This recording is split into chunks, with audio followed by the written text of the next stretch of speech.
శ్లోకం. చేతసా సర్వకర్మాణి మయి సన్యస్య మత్పరః బుద్ధియోగముపాశ్రిత్య మచ్చిత్తః సతతం భవ.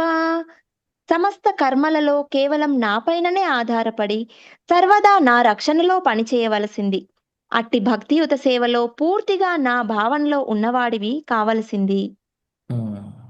ఇది భగవానుడు ఉపదేశం చేస్తున్నారు మనకి. ఎంత చక్కగా మనకి స్వామి ఒక ప్రేరణ ఇస్తున్నారు.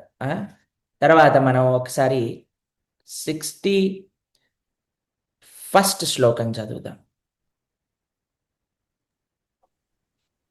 ఈశ్వరః సర్వభూతానాం హృద్దేశేऽర్జున తిష్టతి భ్రామయన్ సర్వభూతాని యంత్రారూఢాని మాయయా. ఓ అర్జున, పరమపురుషుడు ఎల్లరి హృదయాలలో నెలకొన్నవాడై ప్రకృతి నుండి తయారైన యంత్రముపై ఆసీనులైనట్టి సకల జీవుల గతులను నిర్దేశిస్తున్నాడు.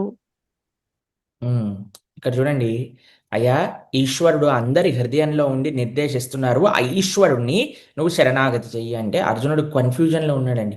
ఏంటి హృదయంలో ఉండే ఈశ్వరుడా, బయట కృష్ణుడు మాట్లాడుతున్నారే, ఇదేంటి ఇంకొకళ్ళకి ఎవరికో శరణాగతి చేయాలి, కొద్ది కన్ఫ్యూజన్గా మాట్లాడాడండి కృష్ణుడు. ఆ కన్ఫ్యూజన్ని ముందు క్లియర్ చేయబోతున్నాడు అనమాట. 62nd శ్లోకం ఒకసారి చూడండి.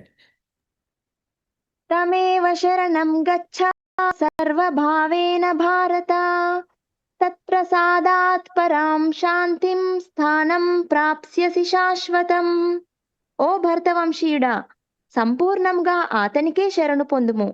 అతని అనుగ్రహముచే నీవు పరమ శాంతిని, దివ్యమైన శాశ్వత స్థానమును పొందుతావు. ఇది చూడండి, అతని అనుగ్రహం చేత అతన్ని శరణు పొందుము, అతని అని అంటున్నాడండి. ఏంటో అర్థం కావట్లేదు. ఇప్పుడు మీరు చూడండి, మనకి 3 రకాల అండర్స్టాండింగ్ ఉందండి. బ్రహ్మేతి, పరమాత్మేతి, భగవానితి శబ్దతి. 3 కూడా ఒకటే తత్వం అండి, సచ్చిదానంద తత్వం. కానీ ఎలాగో మీకు ఒక విషయం చెప్తానండి. ఏ ఉదాహరణ చెప్పాను సరే, ఒక విషయం చెప్తాను మీకు. ఒకళ్ళు చక్కటి గులాబ్ జాములు చేశారండి. చాలా గుండ్రంగా బ్రహ్మాండంగా గులాబ్ జాములు పిల్లవాడు అడిగాడు అని వెంటనే గులాబ్ జాములు చేసేసారనమాట.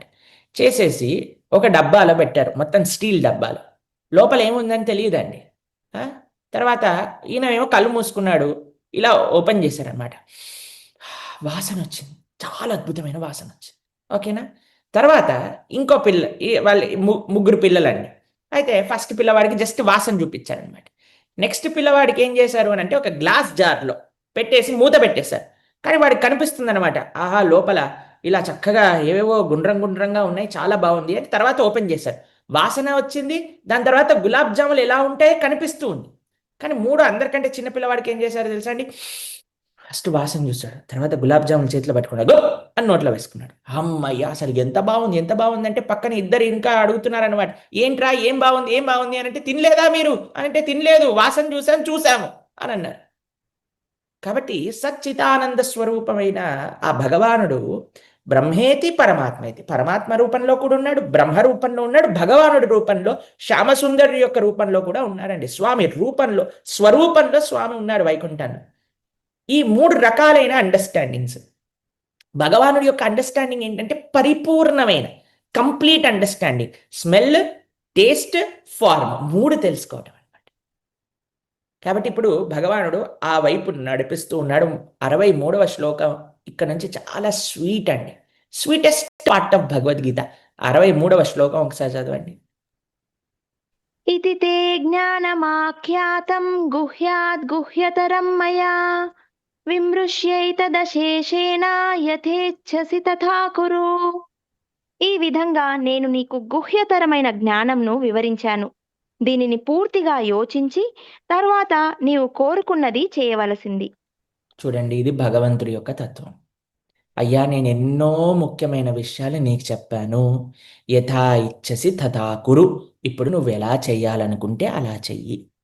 మీకు ఆ విషయం చెప్తానండి, Gita is not a book of commandments, but Gita is a book of choices and consequences. భగవానుడు ఏం చెప్పాడు, ఇలా చెయ్యాలి అని అనలేదండి. భగవానుడు ఏం చెప్పాడు తెలుసా అండి, అర్జున ఇలా చేస్తే ఇలా అవుతుంది, అర్జున ఇలా చేస్తే ఇలా అవుతుంది అర్జున, ఇలా చేస్తే ఇలా అవుతుంది అర్జున. మీకు ఒక విషయం తెలుసా అండి? ఈరోజు చాలామంది మేము డాక్టర్స్తో మాట్లాడుతున్నప్పుడు చాలామంది ఎవరైతే పేరెంటింగ్ ఎక్స్పర్ట్స్ ఉంటున్నారో వాళ్ళు చెప్పేది ఏంటి తెలుసా అండి? పిల్లల్ని ఇలానే చెయ్యాలి అని చెప్పకండి. దాని తర్వాత వాళ్ళు ఏం చేసినా వదిలేయకండి.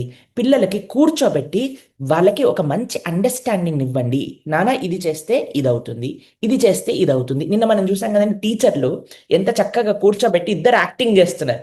ఒకడు చిప్స్ తిన్నారు. ఒకళ్ళేమో ఫ్రూట్స్ తిని సాలడ్ తింటే ఆవిడ బానే ఉంది. చిప్స్ ఇంకా ఇవన్నీ తినే ఆవిడ ఏమో కడుపు నొప్పొచ్చింది. కాబట్టి పిల్లలకి ఈరోజు ఏంటంటే అర్థం చేయిస్తున్నారట. మీకు ఇంకో వీడియో చూస్తే చాలా బాగుందండి. అందులో ఏంటి తెలుసా అండి? ఓహ్! ఒక ఒక పిల్ ఒక ఒక చిన్న పిల్ల ఎప్పుడు చూడు ఫోన్ యూజ్ చేస్తూ ఉంటుందనమాట. తర్వాత టీచర్ ఏం చేసింది తెలుసా? లోపల రూమ్‌లోకి తీసుకెళ్ళి మొత్తం కాటిక పెట్టేసింది కళ్ళ చుట్టూ. తీసుకెళ్ళి ఇక్కడ లోపలికి రాంగానే అందరు పిల్లలు ఏడుస్తున్నారు. ఆ! ఎందుకయిందో తెలుసా? ఫోన్ వల్ల అయింది. మీరు కూడా ఫోన్ పట్టుకుంటారా అంటే పిల్లలందరూ పారిపోతున్నారనమాట.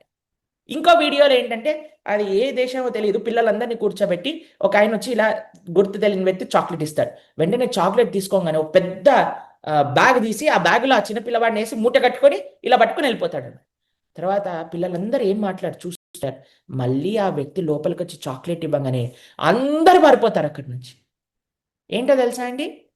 ఏం చెయ్యాలి? ఏంటి కాన్సీక్వెన్స్? ఇది చేస్తే ఏమవుతుంది? ఇది చేస్తే ఏమవుతుంది? ఎందుకంటే కృష్ణ ట్రస్ట్స్ హ్యూమన్ ఇంటెలిజెన్స్ అండి. ఈవిడు మనిషి, వీడికి బుద్ధుంది, ఆ బుద్ధిని వాడతాడు అని భగవానుడికి ఒక నమ్మకం ఉంది మన పైన. అందుకే ఒక రోబోట్ లాగా ఇలా రోబోట్ లాగా తయారు చేయలేదండి మనిషిని భగవంతుడు. బుద్ధినిచ్చాడు. అయ్యా! ఈ గీత ఏం చెప్తుంది మనకి? ఇది చేస్తే ఇదవుతుంది. ఇది చేస్తే ఇదవుతుంది. నేను మంచి విషయాలన్నీ చెప్పా. చెడు చేస్తే ఏమవుతుందో ఒకటి చెప్పా. అర్జున యథేచ్ఛసి తథా కురు. నువ్వేం చేయాలనుకుంటే అది చెయ్యి అర్జున.